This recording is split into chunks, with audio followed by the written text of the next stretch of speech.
Ang unang bumati kay Sebastian Montero sa kanyang pag-uwi ay hindi ang ingay ng kanyang tatlong demonito, kundi ang nakabibinging katahimikan.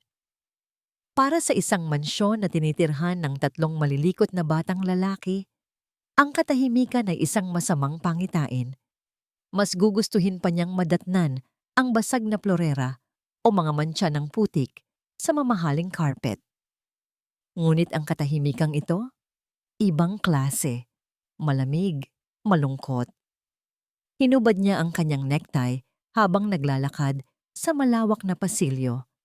Pakiramdam niya ay hindi siya umuuwi sa isang tahanan, kundi pumapasok sa isang museo na puno ng mga mamahaling bagay pero walang buhay.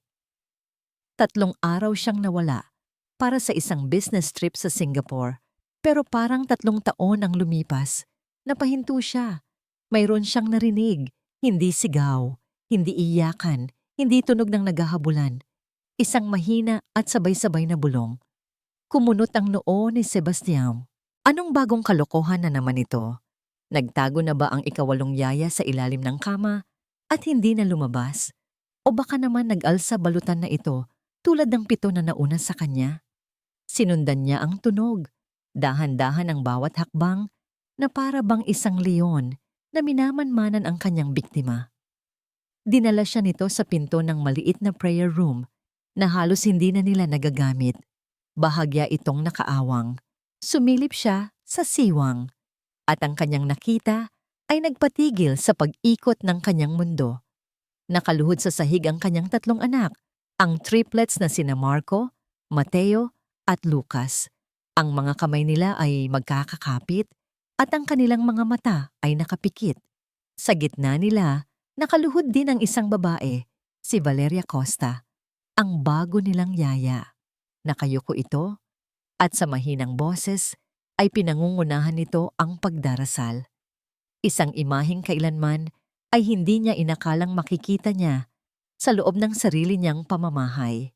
Sa loob ng 3 taon, mula nang iwan sila ni Clarice, ang bahay na ito ay naging isang magulong palaruan.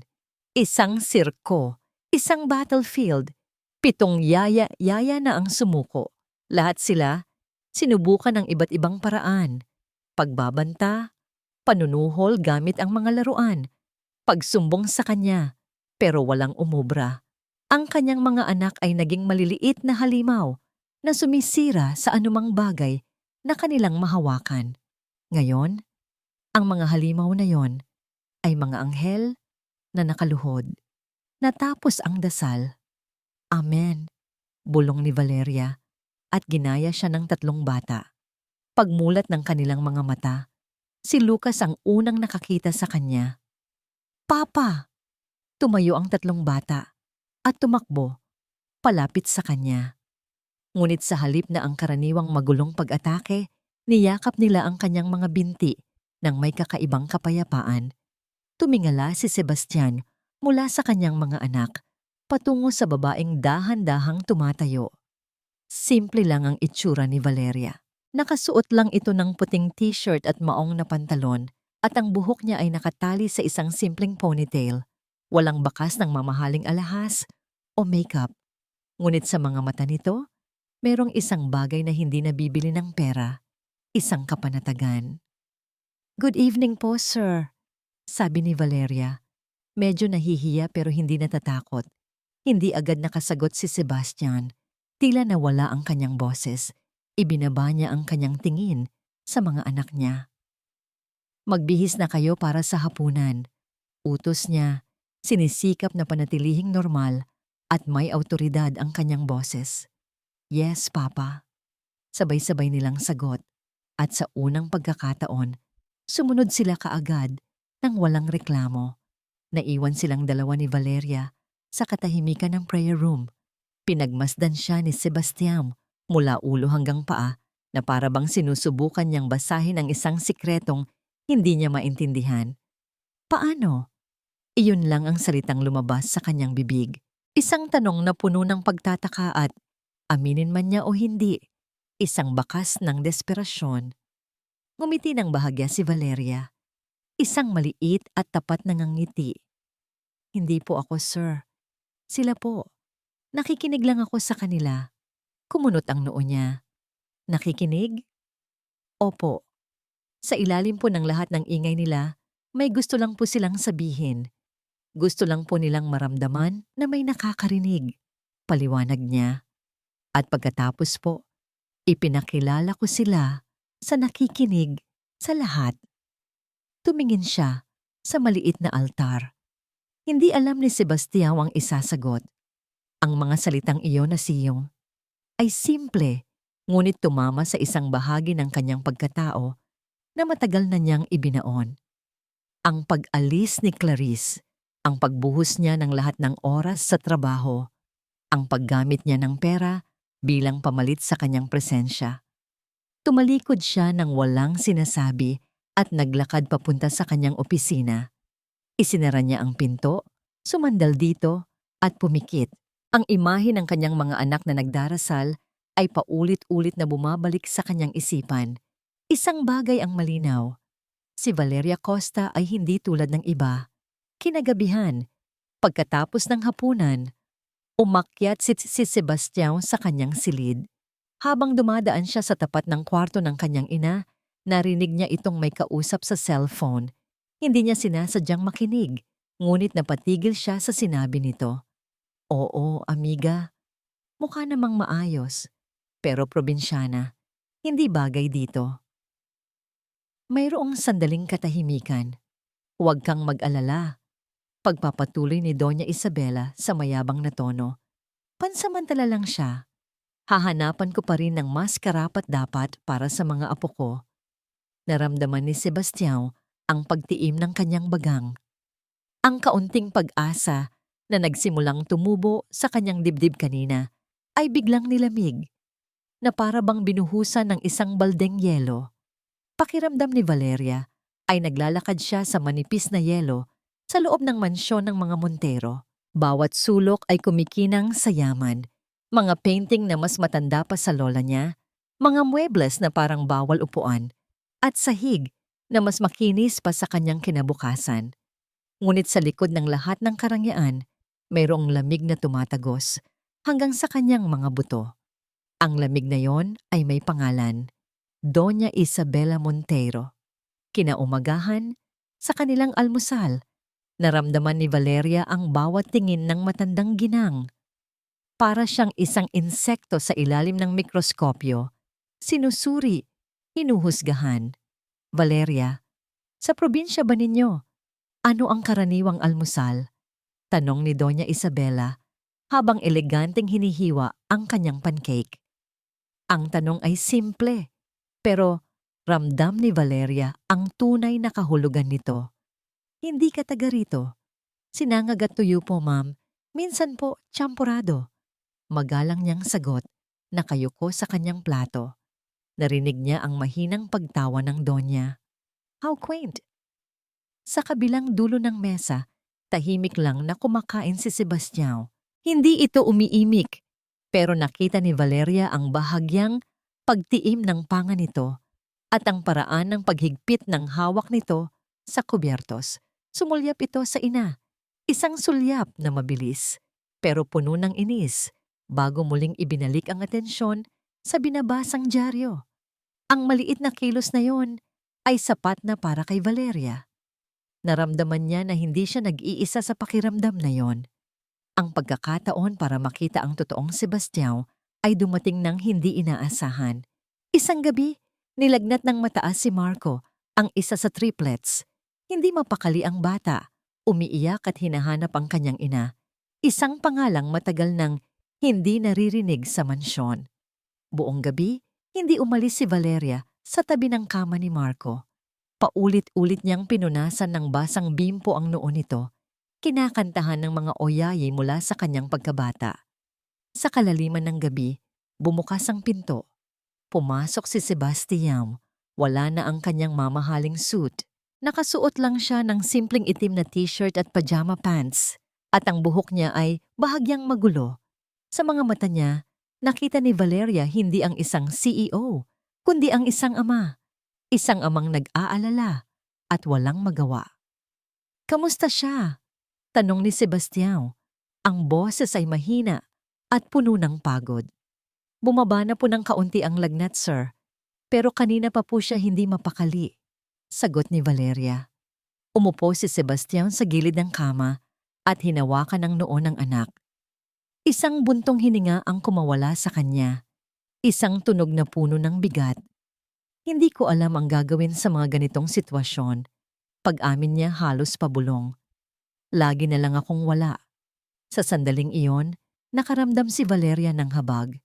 Sa likod ng bilyonaryong CEO, may isang lalaking nalulungkot at nawawala. Normal lang po yan, sir. Ang mahalaga po ay nandito kayo ngayon, sabi niya nang may sinseridad. Nag-angat ng tingin si Sebastian sa kanya. Nagtagpo ang kanilang mga mata sa ibabaw ng natutulog na bata.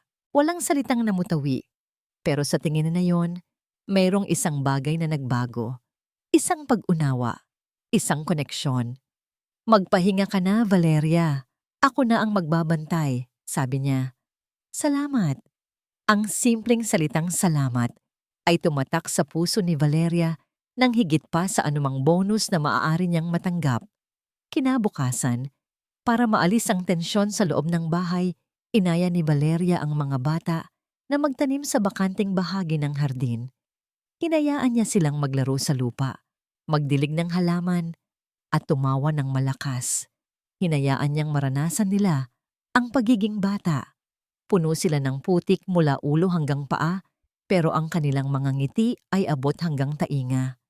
Sa gitna ng kanilang kasiyahan, hindi nila namalayan ang taong nanonood mula sa bintana ng opisina sa ikalawang palapag.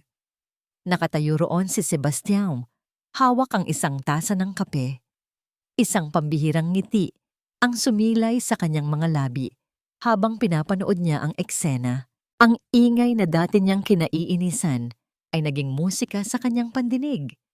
Ang gusot na dati niyang problema ay naging isang magandang obra. Ngunit ang sandali ng kapayapaan ay biglang sinira ng isang matinis na boses. Anong kaguluhan ito?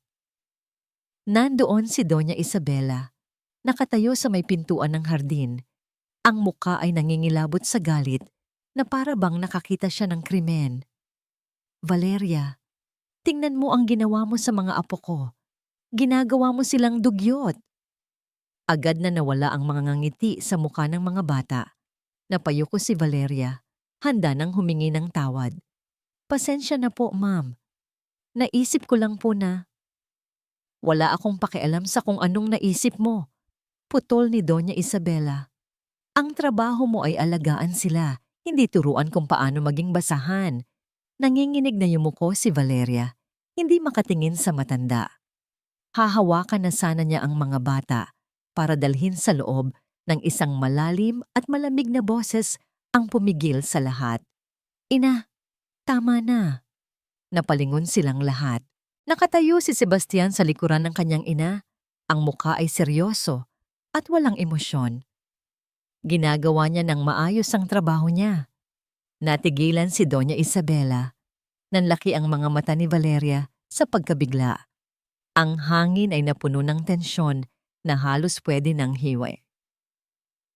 Ang ginawa niyang pagtatanggol kay Valeria ay ikinagulat ng lahat, ng kanyang ina, ng mga bata, ni Valeria. Pero ang totoo, ang pinakanagulat sa lahat ay si Sebastian mismo. Hindi niya alam kung saan nanggaling ang mga salitang iyon. Kusang lumabas sa kanyang bibig na para bang may ibang parte ng kanyang pagkatao ang kumontrol dito. Isang parte na pagod na sa lamig at katahimikan. Isang parte na nakakita ng isang bagay na ayaw niyang mawala. Ang hapunan ng gabing iyon ay dinaan sa nakabibinging katahimikan. Si Doña Isabela ay hindi umiiimik, pero ang bawat tunog ng pagtama ng kanyang kubyerto sa plato ay parang isang putok ng baril. Si Valeria naman ay hindi mag-angat ng tingin. Tanging ang mga bata lang ang tila walang kamalay-malay sa tensyon. Masayang nagkukwento tungkol sa mga od na nakita nila sa hardin. Pagkatapos ng hapunan, dumiretso si Sebastian sa kanyang home office. Sinubukan niyang isubsob ang sarili sa trabaho, mga numero, mga kontrata, mga proyeksyon ng kita. Ito ang mundo niya, isang mundong kontrolado niya, kung saan ang lahat ay may lohikal na paliwanag. Pero ngayon, ang mga numero ay lumalabo. Ang mga linya sa spreadsheet ay nagsasayaw.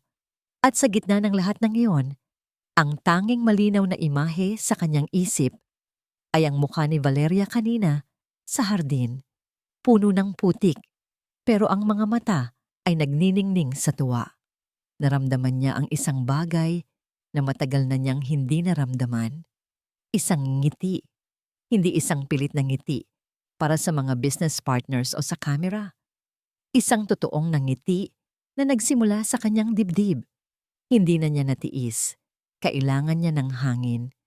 Hating gabi na. Patay na ang lahat ng ilaw sa mansyon. Dahan-dahan siyang bumaba. Umaasang makakakuha ng isang basong tubig nang hindi gumagawa ng ingay.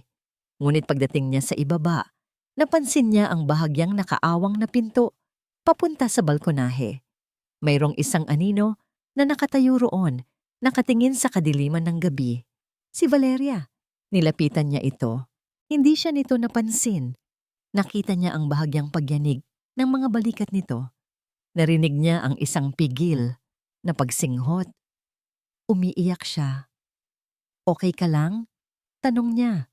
Mas mahina kaysa sa kanyang inaasahan. Nagulat si Valeria. Agad niyang pinunasan ang kanyang mga pisngi. Sir, pasensya na po. Okay lang po ako. Pabalik na rin po ako sa kwarto ko. Pero hindi gumalaw si Sebastian. Hindi ka okay. Hindi yun tanong, kundi isang pahayag. Hindi na nakasagot si Valeria. Yumuko na lang siya, tila nahihiya na nakita siya sa ganoong kalagayan. Dahil ba sa sinabi ng nanay ko kanina? Umiling si Valeria, pero hindi ito nakatingin sa kanya. Hindi lang po yun, sir. Minsan po, pakiramdam ko, hindi ako bagay dito. Ang mga salitang yon ay halos pabulong, puno ng sakit na hindi maintindihan ni Sebastian. Ngunit ang mga salitang hindi ako bagay dito ay tumama sa kanya dahil iyon din ang nararamdaman niya. Sa sarili niyang bahay, sa sarili niyang buhay. Lumapit siya at tumayo sa tabi nito, nakatingin din sa madilim na hardin. Alam mo ba, panimula niya, ang boses ay seryoso. Akala ko dati, sapat na ang magbigay ng lahat ng material na bagay. Magandang bahay, mamahaling laruan, pinakamahusay na eskwelahan. Akala ko, iyon ang trabaho ng isang ama. Huminga siya ng malalim. Pero mali ako. Nagtayo ako ng isang palasyo, pero nakalimutan kong gawin itong tahanan. 3 taon. 3 taon akong nagtatago sa trabaho para hindi ko maramdaman kung gaano ako nag-iisa dito. Ito ang unang pagkakataon na sinabi niya ang mga salitang iyon ng malakas.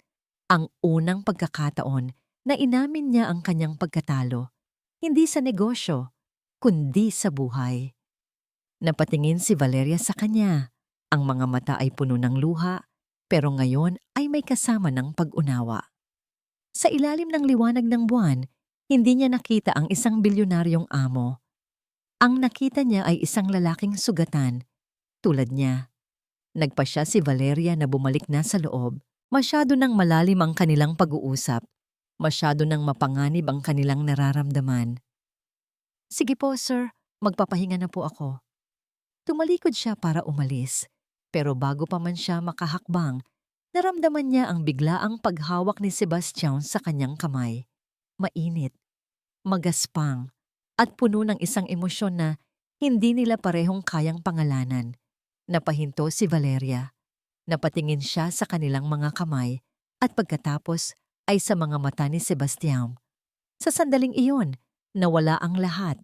Ang mansyon, ang pera, ang agwat sa kanilang estado sa buhay.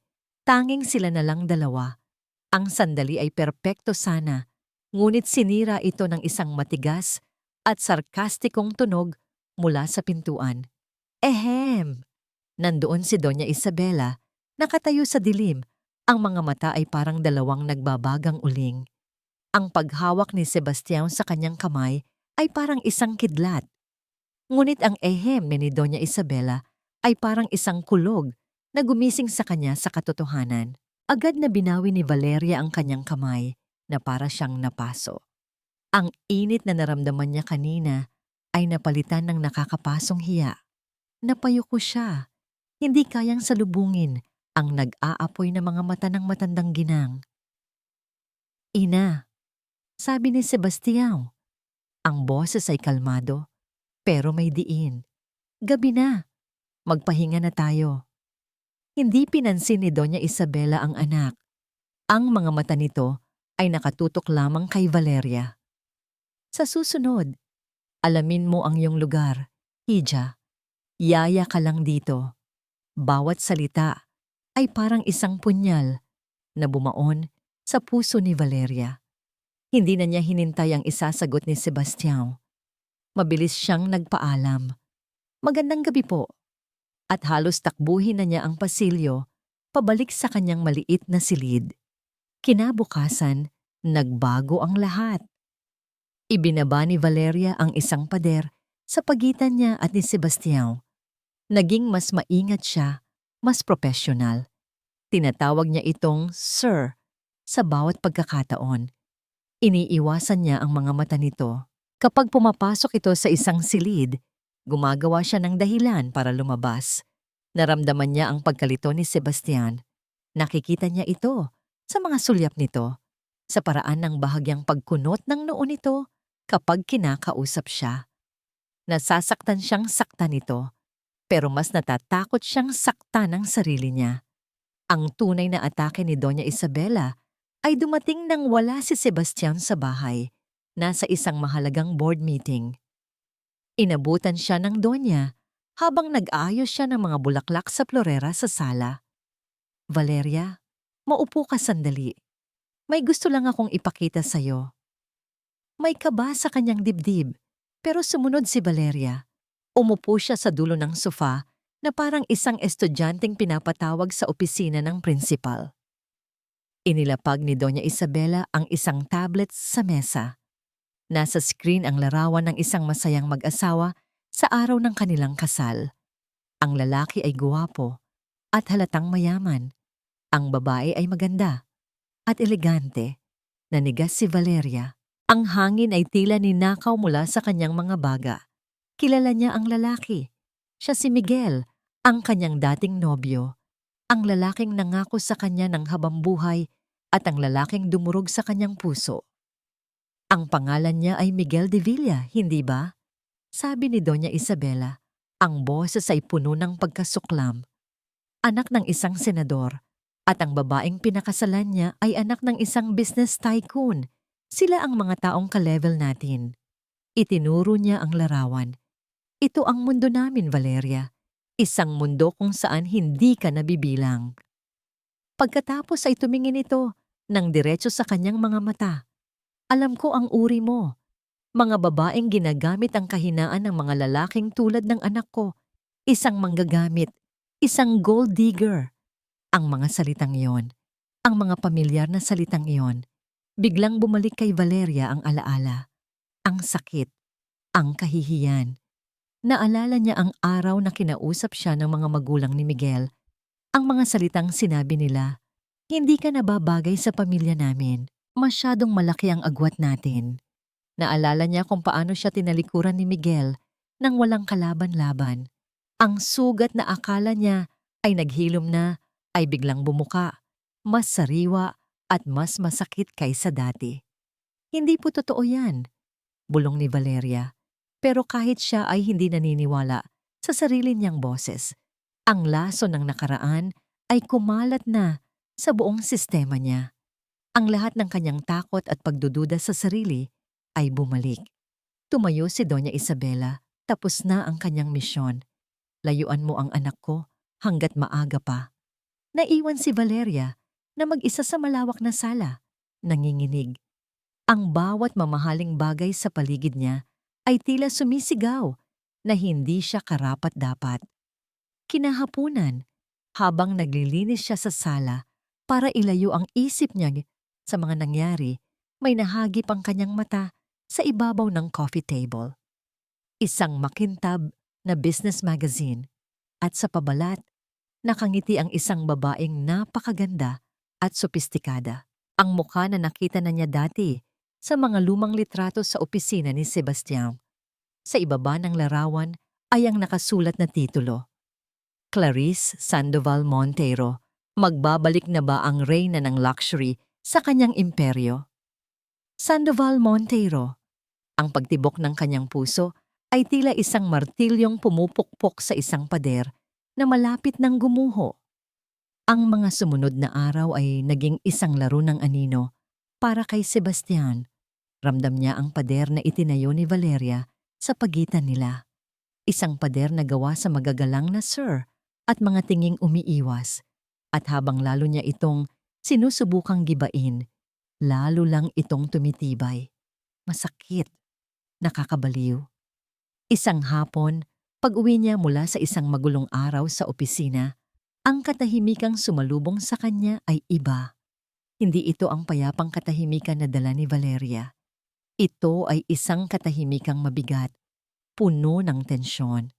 Naabutan niya si Valeria sa sala, tulala habang nakatingin sa isang magazine. Si Doña Isabela naman ay nasa isang tabi, may ngiti sa mga labi na hindi abot sa kanyang mga mata. Isang ngiti ng isang general na nanalo sa isang laban. Bago pa man makapagtanong si Sebastian kung anong nangyayari, biglang tumunog ang intercom sa may gate.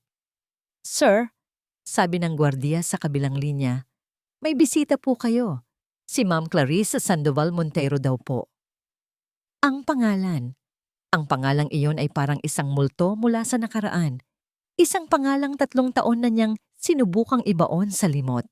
Naramdaman ni Sebastian ang panlalamig ng kanyang dugo. Tumingin siya sa kanyang ina na ngayon ay may halatang pagkagalak sa mukha at pagkatapos ay kay Valeria na lalong namutla.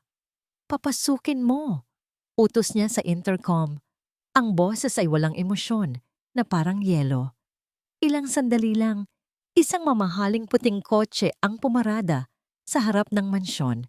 Bumukas ang pinto at mula roon ay bumaba ang isang babaeng tila hinugot mula sa pabalat ng magazine na nakita ni Valeria kanina. Si Clarice, nakasuot ng isang eleganteng damit, may bitbit na mamahaling handbag at ang mukha ay perpektong naka-makeup. Ngunit habang naglalakad siya palapit sa pinto, mayroon siyang idinagdag na isang detalye, isang butil ng luha na maingat na dumaloy sa kanyang pisngi.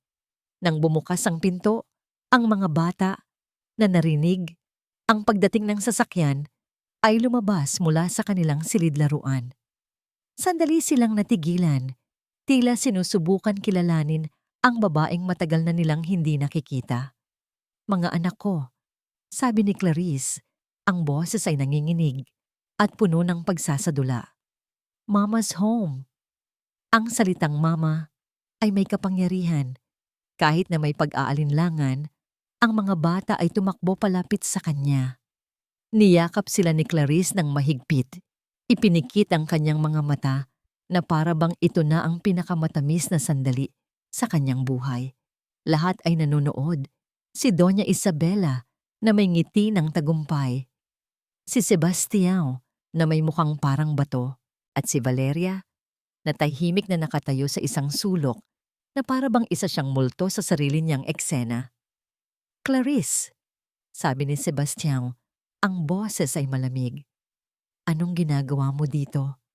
Humarap si Clarice sa kanya, ang mga mata ay puno ng luha.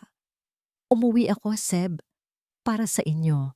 Naging ligaw ako. Hinanap ko ang sarili ko sa maling mga bagay. Pero ngayon, alam ko na. Ang pamilya natin ang tanging mahalaga. Oh, Clarice, Hija, mabuti at natauhan ka," sabi ni Doña Isabela at niyakap ang kanyang manugang na tila ito isang bayaning nagbalik mula sa giyera. Pagkatapos ng yakap, lumingon si Clarice at ngayon lang tila napansin si Valeria. Tiningnan niya ito mula ulo hanggang paa, isang tingin na puno ng pagtatasa at pangmamaliit. Pagkatapos ay ngumiti siya, isang ngiting matamis ngunit puno ng lason. At ikaw siguro ang bagong yaya, sabi niya. Salamat sa pag-aalaga sa pamilya ko habang wala ako. Nandito na ako ngayon. Ang bawat salita ay isang deklarasyon, isang pag-angkin. Gumuho ang mundo ni Valeria. Gabi na. Nagpumilit si Clarice na manatili sa pagsang-ayon ni Doña Isabela. Ang buong bahay ay napuno ng kanyang mga kwento, ng kanyang artipisyal na tawa. Hindi na kinaya ni Sebastião. Nagkulong siya sa kanyang opisina. Sinusubukang pakalmahin ang galit na kumukulo sa loob niya. Alam niyang lahat ng ito ay isang palabas, pero hindi niya alam kung paano ito tatapusin. Maya-maya, bumukas ang pinto ng kanyang opisina. Pumasok si Clarice at isinara ito. Seb, sabi niya sa malambing na boses, papalapit sa kanya. Alam kong galit ka. May karapatan ka. Pero nandito ako para itama ang lahat. Tumayo siya sa harap ng kanyang mesa. Nandito ako para sa pamilya natin. Tinitigan siya ni Sebastião, walang sinasabi. Nandito ako para sa'yo. At bago pa man siya makakilos, yumakap ito nang mahigpit sa kanya. Isinubsob ang mukha nito sa kanyang dibdib. Ang mansyon ng mga Montero ay nagkaroon ng bagong reyna at si Valeria ay naging isang alipin na walang boses. Ang bawat umaga ay nagsisimula sa isang pagtatanghal. Si Clarice, sa kanyang mga sedang roba at perpektong ayos, ang mamamahala sa almusal. Ang sinangag at itlog na paborito ng mga bata ay napalitan ng mga croissant at scrambled eggs with truffle oil na halos hindi nila ginagalaw. Oh Valeria, a simple meal is fine, but my children deserve the best. Sabi ni Clarice isang umaga habang pinupunasan ng napkin ang bibig ni Mateo. Ang mga salita ay nakangiti, pero ang mensahe ay malinaw. Kahit sa pagkain, hindi ka kapantay. Hindi na sumasagot si Valeria. Natutunan niyang ang pananahimik ay ang tanging sandata niya laban sa kahihiyan. Ginagawa na lang niya ang kanyang trabaho, gumagalaw sa mga gilid ng mga eksena, na para bang isa siyang extra sa isang pelikulang hindi niya piniling salihan. Ang pinakamasakit ay kung paano unti-unting ginagamit ni Clarice ang mga bata laban sa kanya.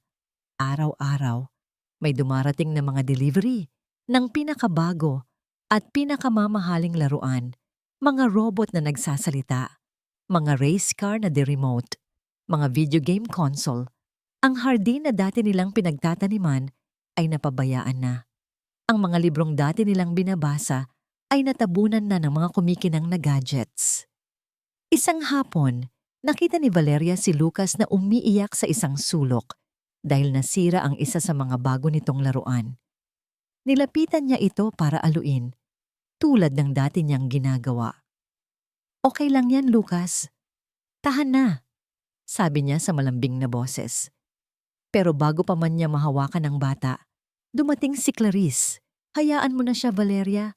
Trabaho mo yan, pero pamilya ko to. Kinuha niya si Lucas at niyakap.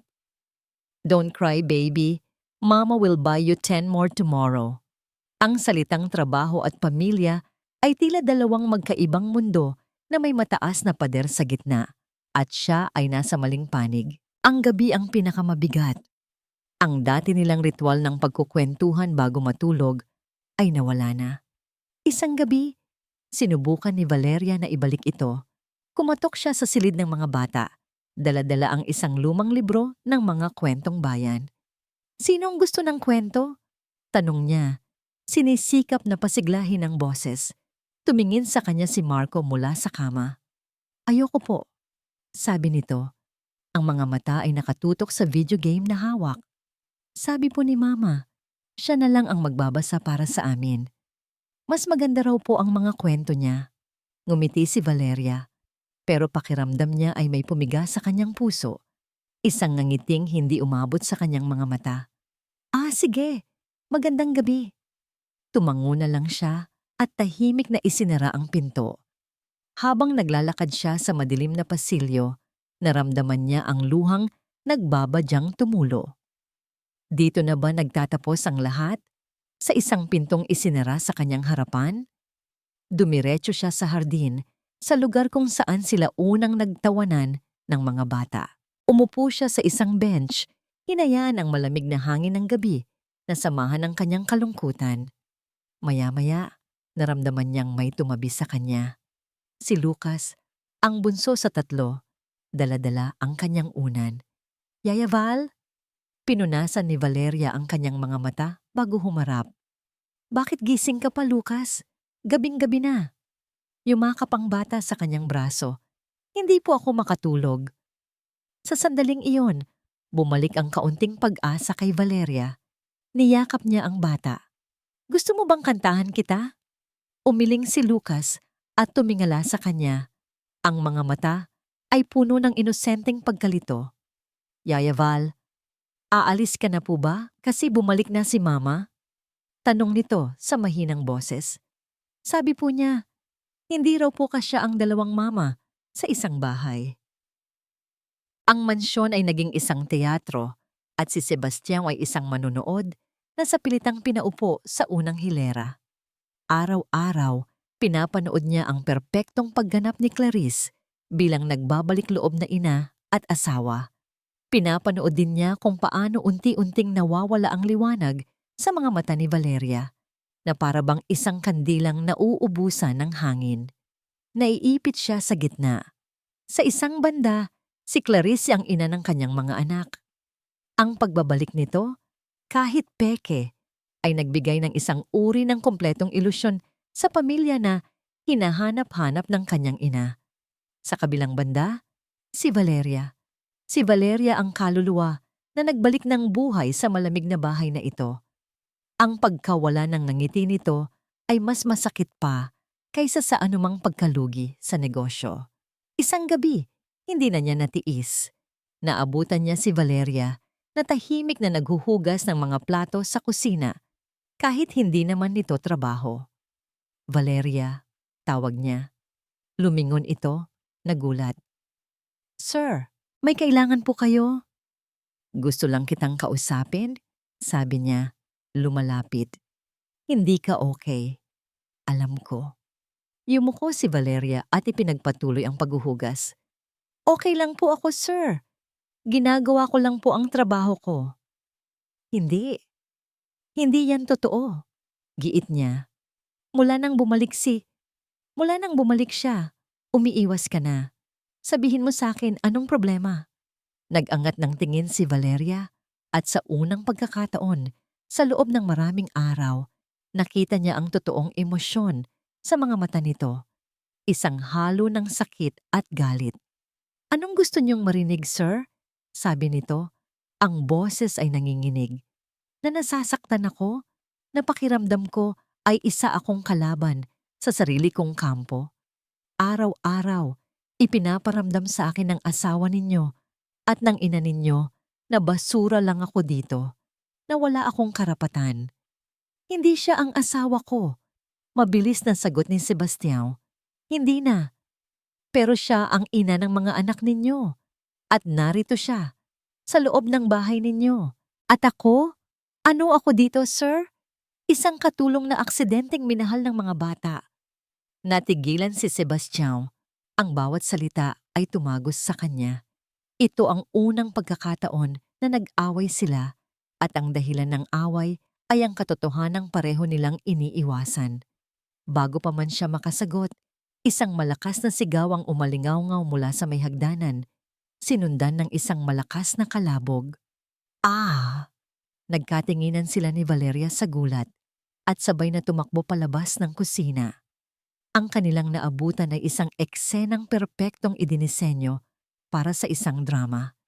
Nakahandusay si Clarice sa paanan ng engranding hagdanan. Hawak ang kanyang paa. Ang mukha ay napupuno ng pinaghalong sakit at takot. Si Doña Isabela ay mabilis na bumaba. Ang mukha ay puno ng pag-aalala. Clarice, anong nangyari? Sigaw ng Doña. Hindi ko alam. Nadulas ako. Sabi ni Clarice, humihikbi. Tumingin siya sa itaas ng hagdanan at pagkatapos ay sa direksyon ni Valeria. Ang mga mata niya ay nanlaki sa kunwaring takot. Si Valeria, nandoon siya sa itaas bago ako bumaba. Parang may sinadya siyang iwan sa daan. Hindi niya direktang sinabing itinulak siya o sinadyang saktan, pero ang suhestyon ay mas malala pa. Ang lason ay ipinakalat niya sa hangin. Ano? Sigaw ni Doña Isabela at ang mga mata niya ay bumaling kay Valeria na parang mga nagliliyab na sulo. Walang hiya ka! Sigaw ng matanda papalapit kay Valeria. Alam ko na, may masama kang balak sa pamilya ko. Gusto mong saktan si Clarice, gusto mong agawin ang lahat. Si Sebastião ay nakatayo sa gitna. Ang isip ay gulong-gulo. Tumingin siya kay Clarice na ngayon ay umiiyak na sa balikat ng kanyang ina. Pagkatapos ay tumingin siya kay Valeria na nakatayo lang doon, hindi makapaniwala. Ang muka ay basang-basa na sa luha. Hindi ko po ginawa yan. Bulong ni Valeria. Ang boses ay basag. Sebastião, wala ka bang gagawin? Palayasin mo na ang babaeng yan bago pa may mapahamak sa atin. Utos ng kanyang ina. Lahat ng mata ay na kay Sebastian. Ang buong mundo ay huminto. Naghihintay sa kanyang desisyon. Tumingin si Valeria sa kanya. Ang mga mata ay puno ng sakit at pagsusumamo. Naghihintay na ipagtanggol niya. Naghihintay ng tiwala.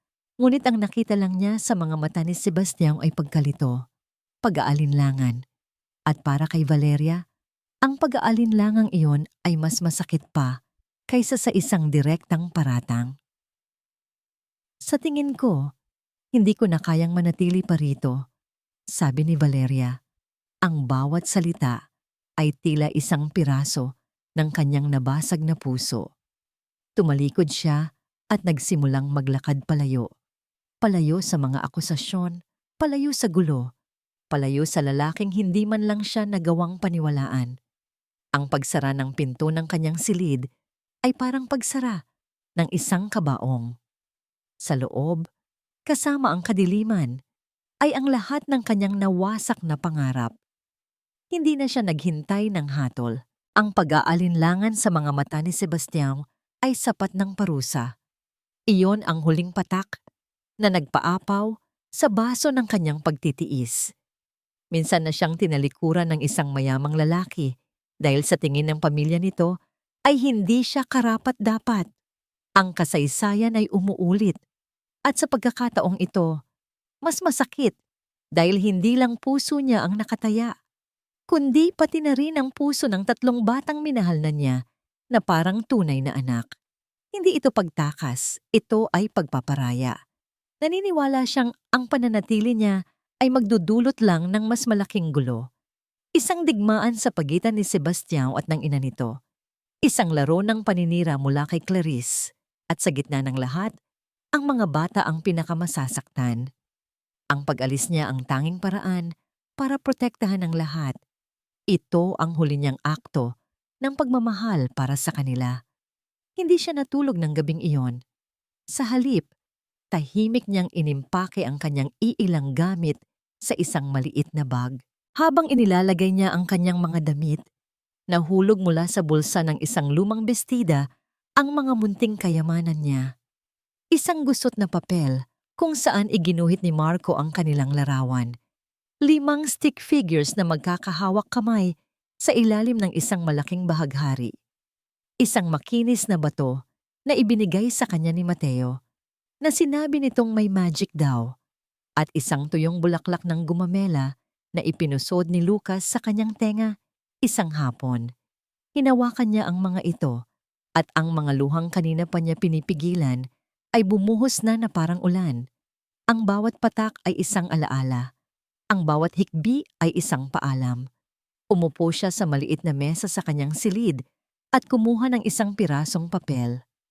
Sa nanginginig na kamay, sinimulan niyang isulat ang pinakamaikli at pinakamabigat na liham sa kanyang buhay.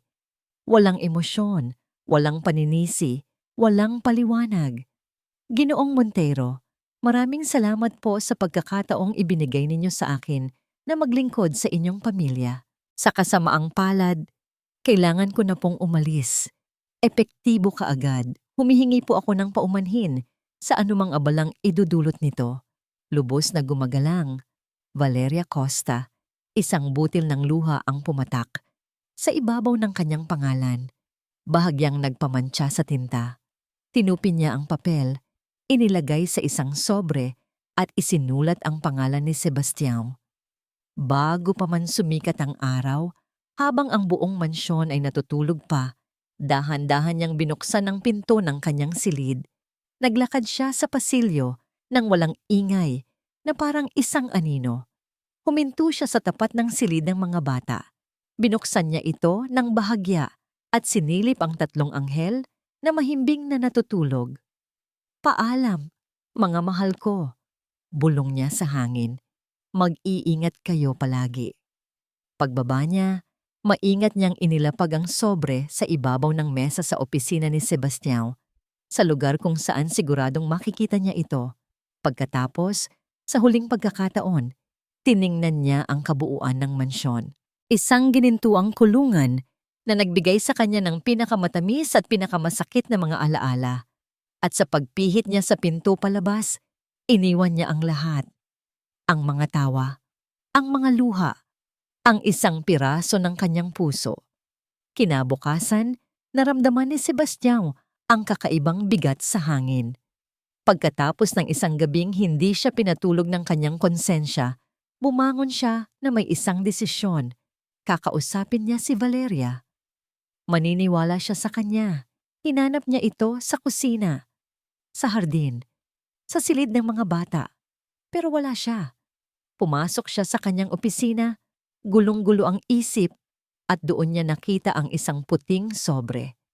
Ang pangalan niya ay nakasulat sa labas, simple at pinal. Binuksan niya ito. Binasa niya ang mga salitang kasing lamig ng yelo. Binitawan niya ang papel. Tumakbo siya palabas ng opisina. Umakyat siya sa hagdanan. Kumatok siya ng malakas sa pinto ng silid ni Valeria. Walang sagot. Piniihit niya ang doorknob. Bukas. Pumasok siya sa loob. Ang silid ay malinis at walang laman. Ang kama ay maayos na natiklop, na para bang walang sino man ang tumira doon. "Valeria!" Sigaw niya. Ang boses ay puno ng desperasyon. "Valeria!" Ngunit ang tanging sumagot sa kanya ay ang malamig na katahimikan ng mansyon na muling nawala ng kaluluwa. Ang pag-alis ni Valeria ay parang isang bombang sumabog sa gitna ng mansyon at ang shrapnel ng kalungkutan ay tumama sa lahat, lalo na sa tatlong bata. Nawala ang kanilang mga ngiti. Ang mga mamahaling laruan na ibinigay ni Clarice ay hindi na nila pinapansin. Lagi silang nakaupo sa may bintana, naghihintay, umaasa na anumang sandali ay makikita nilang naglalakad pabalik si Valeria sa hardin. "Papa, babalik pa ba si Yaya Val?" Tanong ni Mateo isang gabi. Ang mga mata ay malungkot. Ang bawat tanong ay isang saksak sa puso ni Sebastião. "Hindi ko alam, anak." Ang tanging sagot na kaya niyang ibigay, puno ng pagsisisi. Ang mansyon ay naging mas malungkot pa kaysa dati. Ang presensya ni Clarice at Doña Isabela, sa halip na magbigay ng kaayusan, ay nagdulot ng isang nakakasukang katahimikan. Si Sebastião ay naging isang naglalakad na anino. Ang isip ay palaging lumilipad. Hinahanap ang nawawalang piraso ng kanilang pamilya. Isang hapon, habang sinusubukan ni Sebastião na magtrabaho sa kanyang opisina, pumasok si Lucas, ang bunso. Dala-dala ang isang bola. "Papa, laro tayo," sabi nito sa mahinang boses. Tumingin si Sebastião sa anak. Kitang-kita niya ang lungkot sa mga mata nito. Ibinaba niya ang kanyang papeles. "Sige si anak." Habang nagpapagulong-gulong sila ng bola sa sahig, biglang huminto si Lucas. "Papa, miss ko na si Yaya Val." "Ako rin, anak. Ako rin," sagot ni Sebastião. Ang boses ay garalgal. Tumingin si Lucas sa sahig, tila may malalim na iniisip. "Papa, yung laro po ni Mama Clarice, hindi po nakakatuwa." Kumunot ang noo ni Sebastião. "Anong laro?" "Noong araw po na umalis si Yaya Val, Pagpapatuloy ng bata sa kanyang inosenteng boses, nakita ko po si Mama Clarice sa may hagdan. Sabi niya, "Lucas, watch Mama play a game." Tapos po, humiga po siya sa sahig at sumigaw. Akala ko po laro lang. Natigilan si Sebastião. Ang bawat salita ng kanyang anak ay parang isang piraso ng puzzle na biglang nabuo sa kanyang isipan. Ang pagkilos ni Clarice, ang nangiti ng tagumpay sa mukha ng kanyang ina, ang pag-aalinlangan sa sarili niyang mga mata. Lahat ay kasinungalingan. Isang malamig na galit ang gumapang sa kanyang buong katawan. Isang galit na matagal na niyang kinikimkim. Galit sa sarili niya. "Salamat sa pagsabi, anak," sabi niya kay Lucas, hinalikan ito sa noo. "Puntahan mo muna ang mga kapatid mo. May kakausapin lang si Papa." Pinatawag niya si Clarice at Doña Isabela sa kanyang opisina. Pumasok ang dalawa na may pagtataka sa kanilang mga mukha, na agad na palitan ng kaba nang makita nila ang madilim na ekspresyon ni Sebastian. "Isara ninyo ang pinto," utos niya. Ang boses ay kalmado, ngunit may panganib. "Anak, anong problema?" tanong ni Doña Isabela. Hindi sila pinansin ni Sebastião. Humarap siya kay Clarice. "Tatanungin kita ng isang beses lang, Clarice. At gusto ko ng totoong sagot. Anong nangyari noong gabing nahulog ka sa hagdan?" Namutla si Clarice. "Seb, napag-usapan na natin to. Naaksidente ako. Huwag kang magsinungaling sa akin." Sigaw ni Sebastião. Ang kamao ay bumagsak sa kanyang mesa na nagpatalsik sa mga papeles. "Sinabi sa akin ni Lucas ang lahat. Ang laro mo. Ang pagsigaw mo." Natulala si Clarice. Tumingin siya kay Doña Isabela para humingi ng tulong, pero kahit ang matanda ay nabigla sa revelasyon. "Isa kang magaling na aktres, Clarice." Pagpapatuloy ni Sebastião, ang boses ay puno ng pagkasuklam. "At ikaw, Ina." Bumaling siya sa kanyang ina. "Kinonsinti mo ang lahat ng ito. Para saan? Para sa pangalan ng pamilya? Para sa magandang itsura sa lipunan?" "Ginawa ko lang ito para sa iyo, anak. Para sa kapakanan mo." Depensa ni Doña Isabela. "Kapakanan ko?" Tumawa si Sebastião ng mapait. "Pinalayas ninyo ang tanging taong nagbigay ng liwanag at buhay sa bahay na ito. Pinalayas ninyo ang tanging taong nagturo sa mga anak ko kung paano magdasal, kung paano ngumiti ulit. Pinalayas ninyo ang babaeng mahal ko." Ang huling mga salita ay lumabas na lang, at sa pagsambit niya nito, naging malinaw ang lahat sa kanya. Mahal niya si Valeria. Higit pa sa isang yaya, higit pa sa inaasahan niya. "Hindi," bulong ni Clarice. "Tapos na tayo, Clarice," sabi ni Sebastião. Ang boses ay pinal na. "Maaari mong bisitahin ang mga bata dahil ina ka pa rin nila, pero hindi ka na kailanman magiging parte ng pamilyang ito. At ikaw, Ina, kailangan mong matutunan na ang kaligayahan ng pamilya mo ay hindi nasusukat sa pera o apelido." Humarap siya sa kanila. Ang desisyon ay buo na sa kanyang mga mata. "Ngayon, kung papayag kayo, aalis ako. Hahanapin ko siya." Kinuha ni Sebastião ang susi ng kanyang kotse mula sa mesa. Naglakad siya papalabas ng opisina, hindi na lumingon pa sa dalawang babaeng naiwang nakatulala at talunan. Habang naglalakad siya palabas ng mansyon, ang tanging nasa isip niya ay ang mukha ni Valeria. Ang kanyang nangiti, ang kanyang mga mata. "Valeria, parating na ako," bulong niya sa sarili. "Sana hintayin mo ako." Ang hangin sa probinsya ay sariwa at ang katahimikan ay totoo. Dito, walang kinang ng mga chandelier o lamig ng marmol na sahig. Tanging ang init ng lupa sa ilalim ng kanyang mga paa at ang yakap ng kanyang pamilya. Sinubukan ni Valeria na ibalik ang sarili sa dati niyang buhay bago pa man niya makilala ang pamilyang Montero. Ngunit bawat gabi, sa kanyang pagtulog, binabalikan siya ng mga alaala, ang tawa ng triplets, ang mga mata ni Sebastião na puno ng kalungkutan, isang buhay na saglit niyang natikman, isang kaligayahang inakala niyang abot kamay na niya. Isang hapon, habang naglalaba siya sa likod bahay, may tumawag sa kanyang pangalan. Boses ng kanyang ina. Val, anak, may bista ka. Kumunot ang noo niya. Sino naman ang bibisita sa kanya? Nagpunas siya ng kamay at lumabas sa harap. At doon, sa gitna ng kanilang simpleng bakuran, nakatayo ang isang lalaking hindi niya inaasahang makikita muli. Nakasuot ng simpleng polo shirt at pantalon, puno ng alikabok ang sapatos, at may ilang araw ng hindi naahit na balbas. Hindi ito ang bilyonaryong CEO na si Sebastian Montero.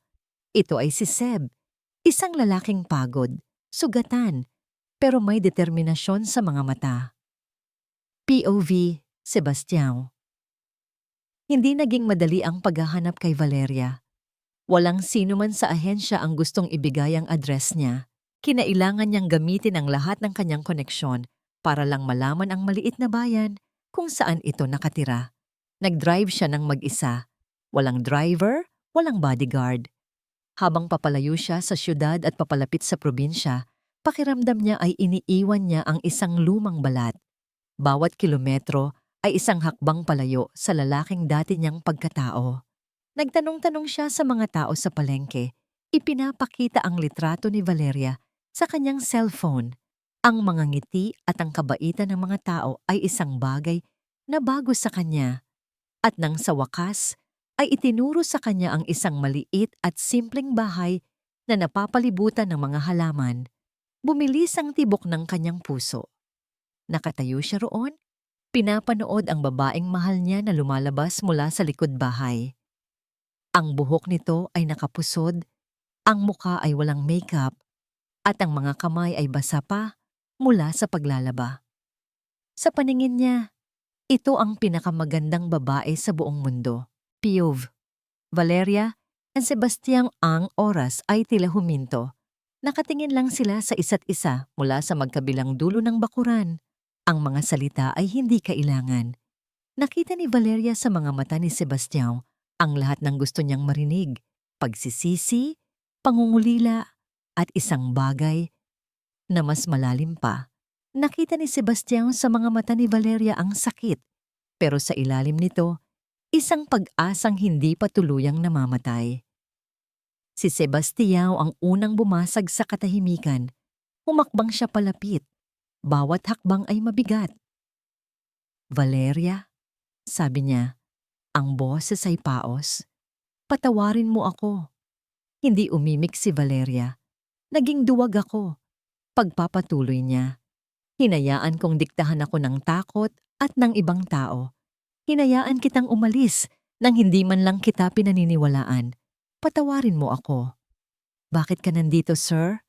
Tanong ni Valeria. Ang boses ay nanginginig. Huwag mo na akong tawaging sir, sabi ni Sebastian. Nasa harapan na niya ngayon. Nandito ako dahil hindi kumpleto ang buhay ko kung wala ka. Hindi kumpleto ang mga anak ko. Ang totoo, hindi ako kumpleto. Inabot niya ang nanginginig na kamay ni Valeria. Nalaman ko ang lahat. Ang kasinungalingan ni Clarice, ang plano ni Ina. Pero ang pinakamahalagang nalaman ko ay hindi ko kayang mabuhay nang wala ka. Ang mga luha na kanina pa nagbabantay ay tuluyan ng bumagsak mula sa mga mata ni Valeria. Mahal kita, Valeria, sabi ni Sebastian. Ang bawat salita ay puno ng katapatan. Hindi dahil kailangan ka ng mga anak ko. Mahal kita dahil mahal kita. Mahal ko ang puso mo, ang kabutihan mo, ang pananampalataya mo. Pagkatapos, sa harap ng simpleng bahay kubo, sa harap ng nagtatakang pamilya ni Valeria, isang bilyonaryong lalaki ang lumuhod sa lupa. Mula sa kanyang bulsa, kinuha niya hindi ang isang malaking diamanteng singsing, kundi isang singsing na simple lang, gawa sa pilak na may maliit na batong kumikinang. Valeria Costa, sabi niya, habang nakatingala sa kanya, ang mga mata ay basang-basa na rin. Hindi ko maipapangako sa iyo ang isang perpektong buhay, pero maipapangako kung haharapin natin ang lahat ng magkasama. Maipapangako kung ikaw at ang mga anak natin ang palaging magiging una. Huminga siya ng malalim. Pakasalan mo ako. Buuin mo ang pamilya ko. Buuin mo ako. Ang buong paligid ay natahimik.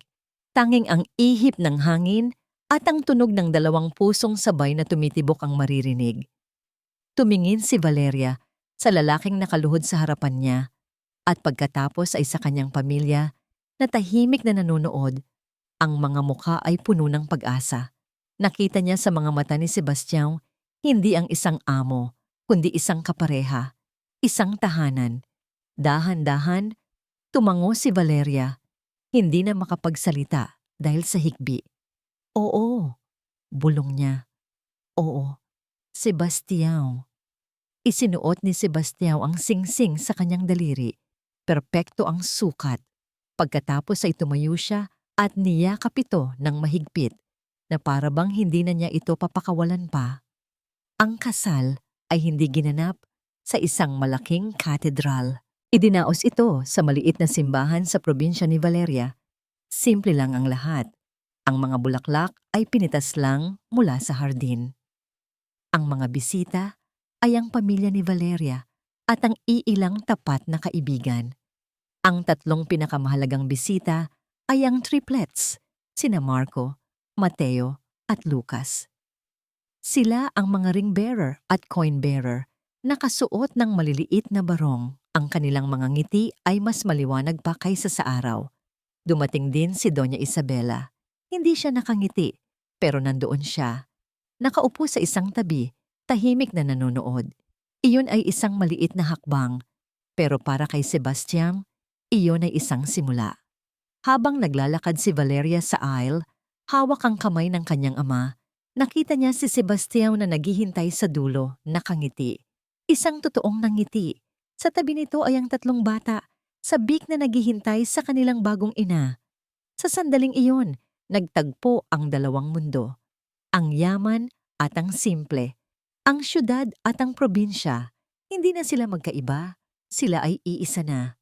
Habang isinusubo nila ang singsing sa isa't isa, alam nila na ang tunay na kayamanan ay hindi nasusukat sa pera. Ito ay nasusukat sa pananampalataya na nagbubuklod, sa pagpapatawad na naghihilom, at sa pag-ibig na nagtatayo ng isang pamilya. Isang pamilya na mananatiling buo, magpakailanman.